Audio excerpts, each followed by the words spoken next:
1, 2, está. Son las 8.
Buenas noches. Se ha acertado, por fin. Familia, una bendición poder reunirnos nuevamente, una bendición. Esto por aquí. Poder estar todos juntos, ¿no? La casa del Señor se reúne, la iglesia se reúne, ¿no? Aquellos en quien habita el Espíritu Santo. Nos juntamos para en comunión, en unidad, alabar a nuestro Señor. Me gustaría leer un pequeño pasaje en Romanos 15, versículo 13. Ya estábamos extrañando Romanos, ¿no? Entonces, dice así, Romanos 15, 13, ¿no? Y el Dios de la esperanza os llene de todo gozo y paz en el creer, para que abundéis en la esperanza por el poder del Espíritu Santo. ¿Cuál es tu esperanza?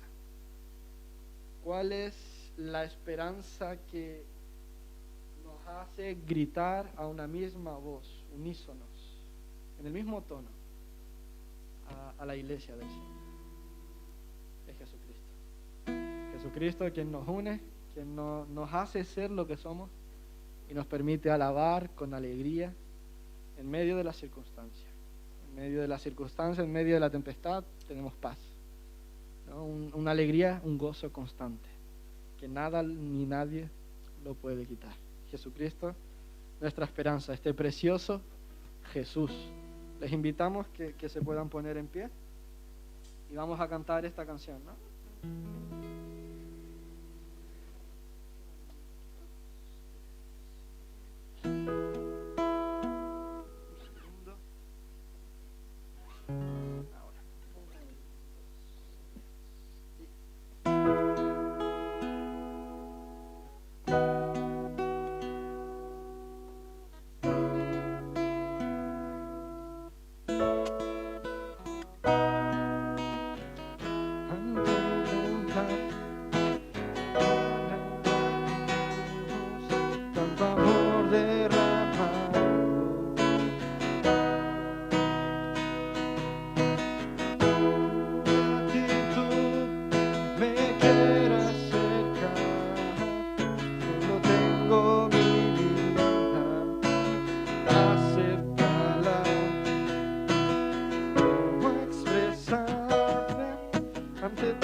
acéptala. No sé cómo expresarme ante tu hermosura, rodeada de gloria y poder. Necesito decirte lo que siento ahora. Me acerco a ti, al santo lugar.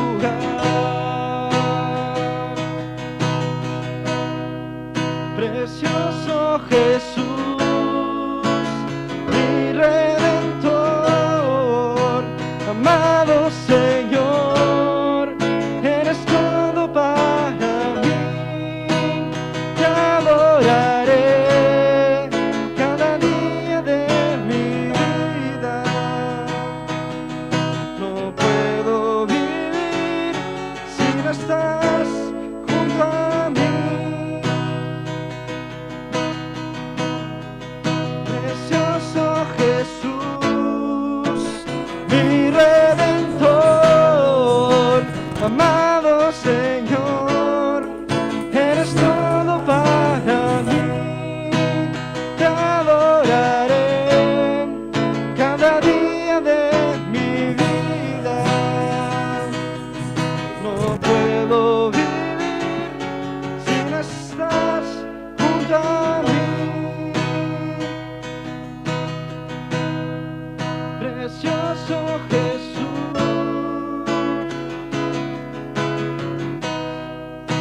amado Señor,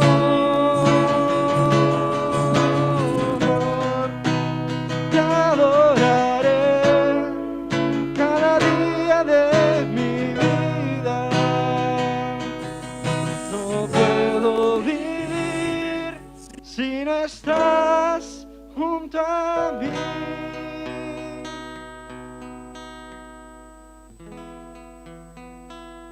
Sí, Señor Padre, majestuoso eres tú, grandioso, precioso, Señor. Es el regalo que hemos recibido, Señor, a ese niño Jesús, a Jesús que andó entre nosotros, que tanto nos enseñó, que murió por nosotros y hoy vive y por eso nuestra esperanza es viva, Señor. Nuestra esperanza es vida y tiene nombre, se llama Jesucristo, Señor. Bendice a Daniel, bendice tu palabra y el estudio de esta noche, Señor. En tu nombre, Jesús. Amén.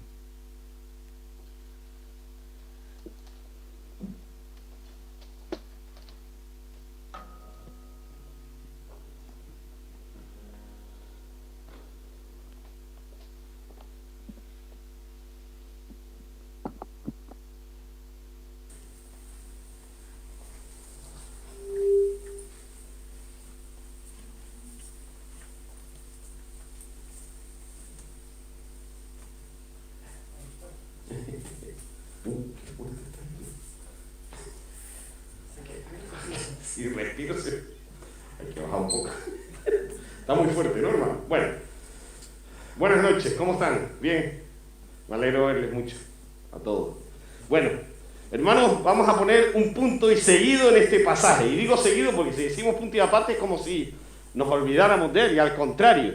Yo creo que ahora hemos de poner en práctica lo que hemos estado viendo durante estos 2 meses y que ha sido, por lo menos para mi vida, de tremenda bendición. Así que les voy a invitar a abrir de nuevo ese pasaje famoso que hemos estado viendo en esta semana, Efesios capítulo 6.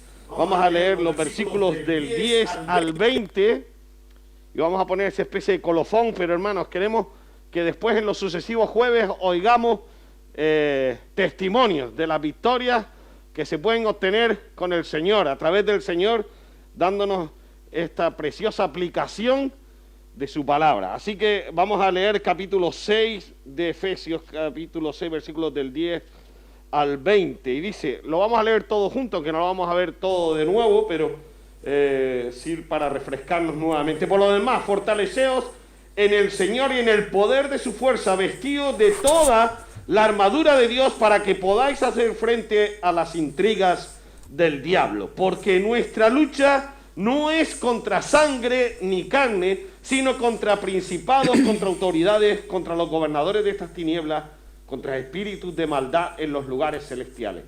Por esta causa Tomad toda la armadura de Dios para que podáis resistir en el día malo, y después de haberlo logrado todo, quedar firmes. Permaneced pues firmes, ceñidos con el cinturón de la verdad, vestidos con la coraza de justicia, y calzados vuestros pies con la preparación para proclamar el evangelio de paz. Y sobre todo armaos con el escudo de la fe, con que podréis apagar los dardos del fuego del maligno. Tomad también el casco de la salvación y la espada del Espíritu, que es la palabra de Dios, orando en todo tiempo en el Espíritu con toda oración y ruego, vigilando con toda perseverancia y ruego por todos los santos. Y también orad por mí, dice aquí el apóstol, para que al abrir la boca me sean conferidas palabras para dar a conocer con confianza el misterio del Evangelio, por el cual soy embajador en cadena, a fin de que por ello yo hable con valentía como debo hablar. Vamos a orar. Te damos las gracias, Señor, por este precioso pasaje, Señor. ¿Cómo podemos resumir esto en 5 minutos, Padre? Pero bendecimos, Señor, esta palabra en el sentido de que, Padre, tú nos bendices con ella, Señor. Y qué gracia, qué amor, qué misericordia hay en ella, Señor, y que podemos aplicarla a nuestras vidas, Señor. Yo creo que es bastante clara y hemos tenido en todas estas semanas hermanos en el Señor que nos han ayudado, Señor, que nos han clarificado mucho más y nos han ayudado a aplicar esta palabra en nuestra vida. Ahora, Padre, que no todo quede en algo escrito en un papel, Señor, sino que nuestras vidas reflejen ese potencial, Padre, de que tú nos das a través de ellas, Señor. Ayúdanos a vivir vidas victoriosas, pero no por nuestras propias fuerzas o porque haya sido algo en logro nuestro, sino por ti, Señor, porque tú eres el que está al frente y luchas por nosotros. Tú eres el que nos da todas estas cosas y en Jesucristo están escondidas todas ellas, Señor. Yo sé que quieres que, Padre, andemos en victoria, Señor, a pesar de las dificultades, a pesar de las aparentes derrotas, Señor. Somos victoriosos contigo porque Cristo ya venció. Ayúdanos, Señor, esta noche. Te lo pedimos en el nombre de Jesús. Amén. Hermanos, en toda esta semana hemos estado hablando de cómo estar listos para la batalla. Ese era el lema de estos 2 meses y se ha escogido este impactante pasaje que a lo mejor si tú has crecido de niño en la iglesia lo has oído 20.000 veces. Pero cuando uno profundiza, hermano, es como si todo se refrescara, es como si todo pareciera nuevo, porque en realidad el Señor quiere hablarte cuando nos encontramos con Él. Así que este pasaje, Efesios capítulo 6, el apóstol nos insta a vestirnos, como hemos hablado, toda la armadura de Dios, si deseamos vencer al maligno. El otro día estuve jugando con mi hija Valeria un juego que seguro que es archiconocido por todas, que a lo mejor tiene diferentes nombres. Yo lo conozco por hundir la flota. ¿Ustedes lo conocen? Hay otros que le llaman la batalla de los barcos, no sé. Hay 20.000 nombres. Pero es un juego, es un pasatiempo más. Pero a mi hija le gusta y en parte a mí también. Es un juego que consiste en hundir los barcos de tu oponente. Sencillamente. El primero que hunda los barcos del otro, gana. Se acabó. Lo conocemos, ¿no?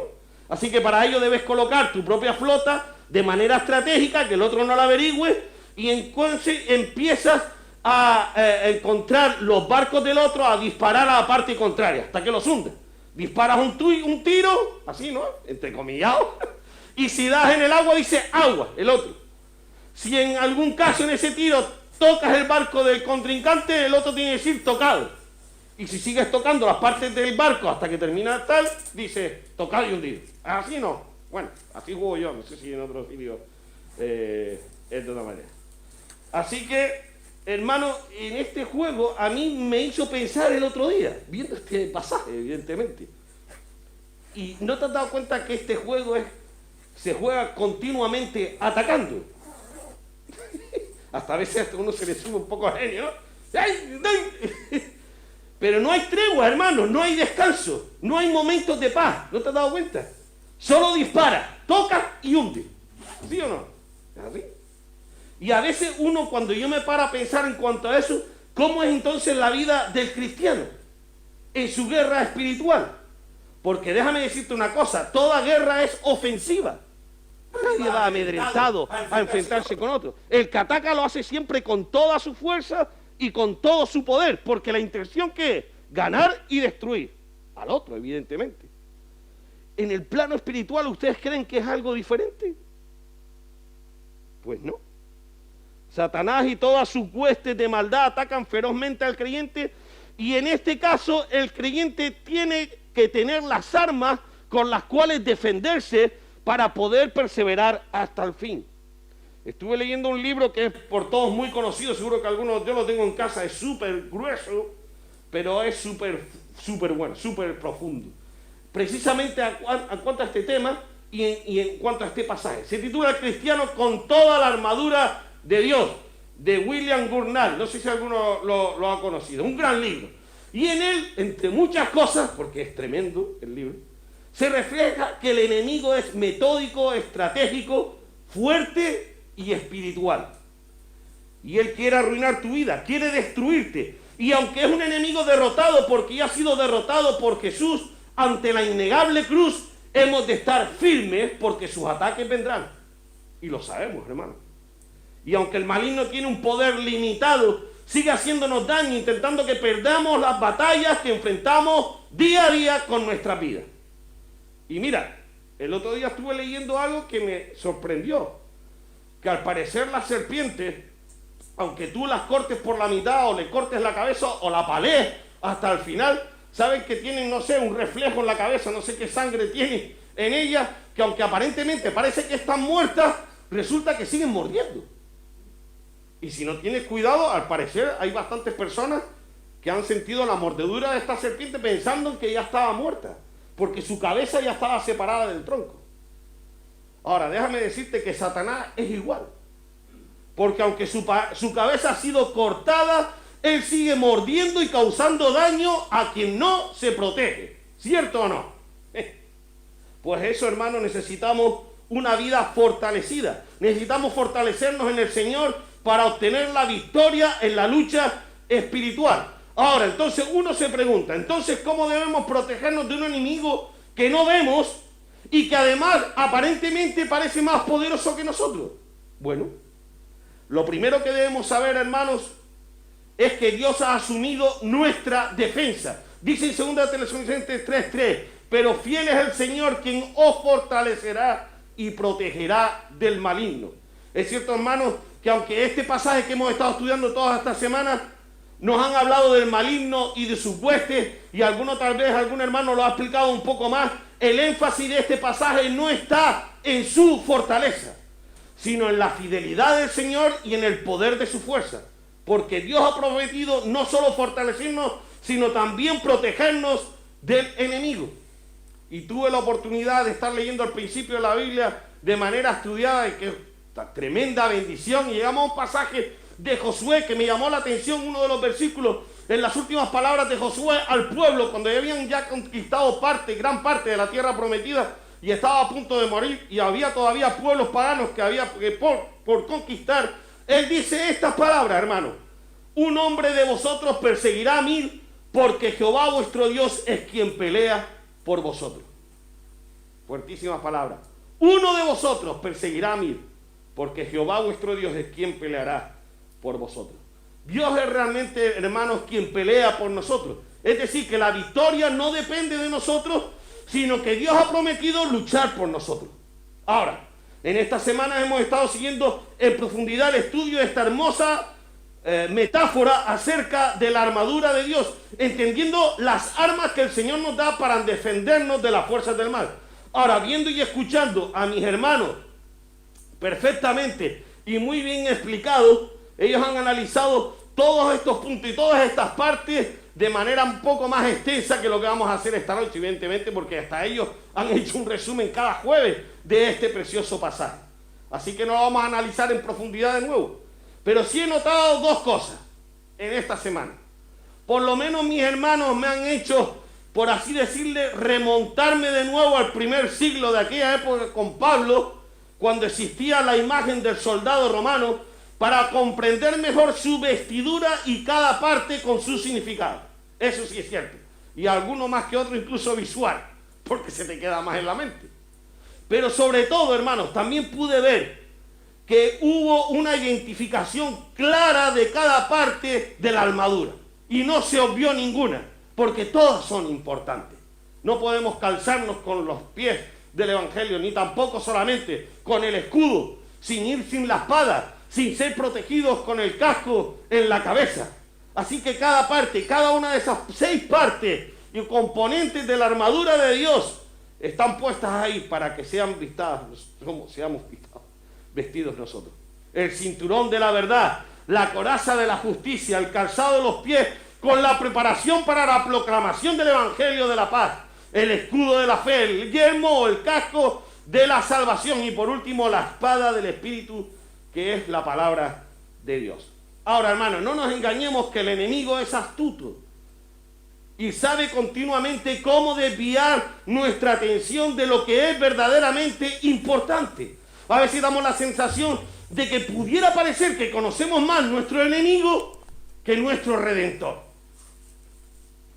Es como si nos diera más morbo hablar de aquel que nos está persiguiendo y haciendo daño que quien realmente puede sujetarnos y protegernos. ¿Sabes una cosa? Una vez leí esta historia y no creo que sea irreal. Esto creo que es totalmente cierta. Una de las monedas más conocidas en el mundo entero, que es la moneda de Canadá, el dólar canadiense, al parecer tiene una mala estadística. Y es al parecer la moneda más falsificada en el mundo. No me digas por qué, intenté encontrar justificante y no lo encontré. El dólar canadiense es el más falsificado. De años pasan millones y millones de dólares que en realidad son falsos. ¿Saben cuál es la técnica de la policía de Canadá para poder distinguir el billete verdadero del falso? Pues ellos dedican años, institutos de investigación, a solamente estudiar el billete verdadero. Porque estudiando el billete verdadero, identificas automáticamente al que es falso. Falsos hay miles, cientos. Pueden variar en la textura del papel, puede cambiar el color, las bandas magnéticas están en diferente posición, los dibujos tienen errores. Falsos hay muchos, verdaderos hay uno. Uno. Y cuanto más tú te dedicas a observar ese billete, a estudiarlo y a analizarlo en profundidad, automáticamente verás uno que no es real y verdadero y lo identificarás como falso. Hermanos, es una aplicación totalmente para nosotros también hoy. Creo que ese debe ser nuestro esfuerzo y nuestra dedicación. Y a lo mejor uno podría estar diciendo, concha, no estás diciendo nada nuevo. Puede ser. Pero hermanos, nuestro énfasis, nuestro llamado es regresar de nuevo a la palabra de Dios. Así de claro. Yo me he dado cuenta que entre uno más lo estudie, más necesita y más siente el llamado de Dios a seguir conociéndolo. Porque Él está ahí y no está escondido, aunque en cierta manera parece escondido para todos los demás que desprecian su palabra, pero en realidad está ahí porque Él quiere ser revelado. Así que, hermanos, esta es la enseñanza para nosotros hoy en esta noche: escudriñar la palabra, estudiarla, meditar en ella todos los días, y el Señor nos mostrará sus preciosas verdades y saldremos fortalecidos para resistir al maligno. Pero hay un componente súper importante que no quiero ignorar y que el apóstol Pablo nos mete en ese pasaje y que lo vamos a mirar si queremos tener vida fortalecida en el Señor. Fíjate en el versículo 18 al 20, ¿él qué dice, hermano? Orad, lo voy a leer ahora en la versión del 60, en todo tiempo, con toda oración y súplica en el Espíritu, y velad en ello con toda perseverancia y súplica por todos los santos y por mí, a fin de que abrir mi boca me sea dada palabra para dar a conocer con denuedo, con valentía, el misterio del Evangelio, por el cual soy embajador en cadena, y con denuedo hable de él como debo hablar. Hermanos, la oración constante es un complemento indispensable en la armadura del cristiano. Y uno podría decir, bueno, yo me llegué a hacer la pregunta en casa, ¿este podría ser la séptima pieza de la armadura de Dios? Bueno, no nos deja entrever Pablo que utilice en este contexto la oración como asemejándose en la metáfora del uniforme de un soldado romano. Es cierto que no. Pero hermanos, sí está implícito ahí en su contexto, y si Pablo la quiso insertar para sus hijos espirituales en el Señor, para nosotros también nos vale, hermano. ¿Cómo nos podemos armar? Pues ¿qué valor tendría un cohete sin combustible? ¿Qué serviría una pistola sin bala? Bueno, la respuesta es la oración. Qué importante es la oración. Por medio de la oración, hermanos, cada uno de nosotros expresamos una completa dependencia de Dios. Ya no resulta solo que cojamos un uniforme como quien se disfraza y lo pone en el perchero, se lo quita y se lo pone cuando le da la gana, sino que en realidad cuando vivimos en una vida de oración y consagración a Dios, entonces esta amargura de Dios cobra sentido en nuestras vidas, constantemente. De Dios recibimos lo que necesitamos para permanecer firmes delante de los que nos atacan para el mal, de aquellos poderes que intentan destruirnos. Y el cristiano, como dice el apóstol, debe orar en todo tiempo, en toda oportunidad. Hay un gran escritor cristiano, todos lo conocemos, Matthew Henry, y él dijo una frase una vez que la leí esta mañana precisamente, otro hermano. Dice, donde quiera que Dios halle un corazón que ora, este corazón hallará un Dios que escucha la oración. Qué bueno, hermano.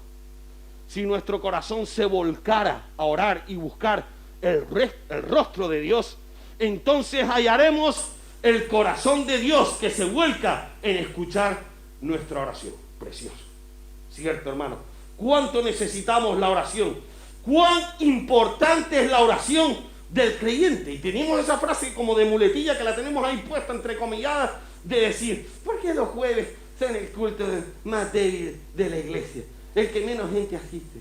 Bueno, hermano, déjame decirte una cosa. Según tú radiques la importancia de tu corazón en las cosas, así radicarás las decisiones que tomes con respecto a ellas. Por ejemplo, si tú tienes un trabajo, no faltarás a las 8 de la mañana, porque te puedes quedar sin él y te ves en la calle. Si te está llegando la reserva del coche, la gasolina, tú no dejarás impuntual ir a una estación de servicio y ponerle el respectivo combustible, porque te encontrarás parado. Si tú comes y te alimentas bien, después no llegarán las enfermedades. Te prepararás deportivamente, tendrás tu dietita y no tendrás consecuencias después. Ahora, ¿qué ocurre con respecto a la oración? Es mucho más importante que todas esas cosas. Es algo importante en nuestra vida espiritual.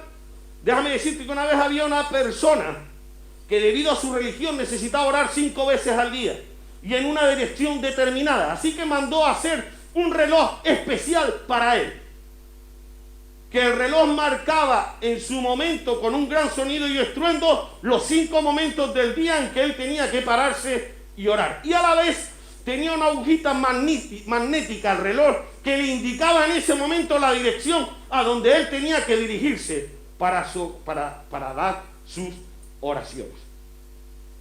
Y yo me pregunto, bueno, increíble, ¿verdad? Que puede llegar hasta ver cosas de esas. ¿Habrá algún reloj de oración que le sirva de aviso a los que siguen a Cristo? Digo yo.